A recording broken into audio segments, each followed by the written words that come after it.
Hello കൂട്ടുകാരെ, ഇന്ന് ഞാൻ തയ്യാറാക്കാൻ പോകുന്നത് ദീപിക പദുക്കോൺ ഒരു ഇൻ്റർവ്യൂവിൽ ആളുടെ ഒരു ഫേവറേറ്റ് ഡിഷിനെ കുറിച്ചിട്ട് പറഞ്ഞിട്ടുണ്ടായിരുന്നു. ഭൂട്ടാൻ്റെ നാഷണൽ ഫുഡായിട്ടുള്ള എമദാക്ഷി. അതാണ് നമ്മളിന്ന് ട്രൈ ചെയ്യാൻ പോകുന്നത്.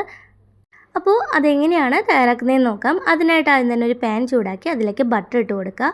ബട്ടർ ഒന്ന് ചൂടായി വരുമ്പോൾ ഒരു 3 പച്ചമുളക് നടുക്കി കീറിയത് ചേർത്ത് കൊടുക്കാം. ഓരോരുത്തരുടെയും എരിവിനനുസരിച്ച് പച്ചമുളക് ചേർത്ത് കൊടുക്കാം കേട്ടോ. പിന്നെ വേണ്ടത് വെളുത്തുള്ളിയാണ്. ഒരു 5 വെളുത്തുള്ളി നീളനെ അരിഞ്ഞത് ചേർത്ത് കൊടുക്കുന്നുണ്ട്. പിന്നെ ഞാൻ ചേർത്ത് കൊടുക്കുന്നത് ക്യാപ്സിക്കം ആണ്. കാണാൻ നല്ലൊരു ഭംഗിക്ക് വേണ്ടിയിട്ട് 2 കളർ ക്യാപ്സിക്കം ഞാൻ ചേർത്ത് കൊടുക്കുന്നുണ്ട്, പച്ചയും ചുവപ്പും.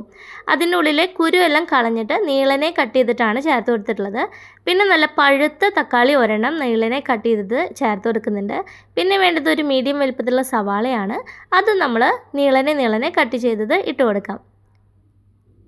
ഇതിലേക്ക് നമുക്ക് മുളക് ബജിക്കൊക്കെ എടുക്കുന്ന മുളകും ചേർത്ത് കൊടുക്കാവുന്നതാണ് കേട്ടോ. അപ്പോൾ ഏത് മുളകാണോ വേണ്ടതെങ്കിൽ അത് ചേർത്ത് കൊടുക്കാം. ക്യാപ്സിക്കം തന്നെ വേണമെന്നില്ല, ബജ്ജി മുളകായാലും ചേർത്ത് കൊടുത്താൽ മതി. എന്നിട്ട് അതിലേക്ക് നമുക്ക് ആവശ്യത്തിനുള്ള ഉപ്പും കുരുമുളക് പൊടിയും ചേർത്ത് നല്ലതുപോലെ ഒന്ന് മിക്സ് ചെയ്തെടുക്കാം. അങ്ങനെ നല്ലതുപോലെ ഒന്ന് മിക്സ് ചെയ്ത് യോജിപ്പിച്ചെടുത്ത് കഴിഞ്ഞ് കഴിഞ്ഞാൽ നമുക്കതിലേക്ക് കുറേശ്ശെ വെള്ളം ഒഴിച്ച് കൊടുക്കണം. ഒത്തിരി വെള്ളത്തിൽ ഇങ്ങനെ കുതിർത്തിടേണ്ട ആവശ്യമില്ല കേട്ടോ. അതിന് ഏകദേശം അതിൻ്റെ ഒപ്പോ അല്ലെങ്കിൽ അതിനൊക്കെ കുറച്ച് കുറവായിട്ട് വെള്ളം ഒഴിച്ച് കൊടുത്താൽ മതി.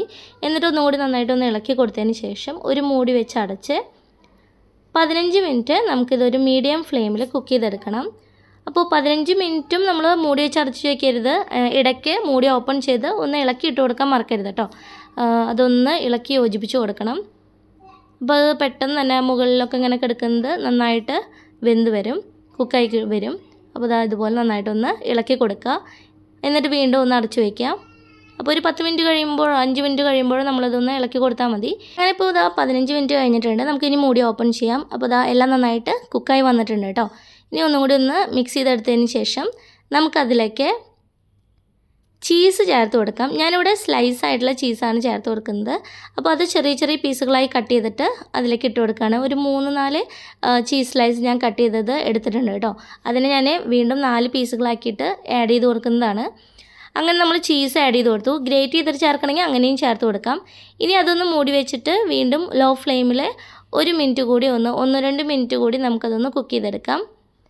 അങ്ങനെ 2 മിനിറ്റ് കഴിഞ്ഞ് കഴിയുമ്പോൾ നമുക്ക് മൂടി ഓപ്പൺ ചെയ്തിട്ട് നന്നായിട്ട് ആ ചീസും ആ വെജിറ്റബിൾസും ഒക്കെ നന്നായിട്ടൊന്ന് യോജിപ്പിച്ചെടുക്കാം. അപ്പോൾ ഇത്രയേ ഉള്ളൂ എമദാക്ഷി എന്ന് പറയുന്നത്. നല്ല ടേസ്റ്റിയാണ് സംഭവം കഴിക്കാനായിട്ട്.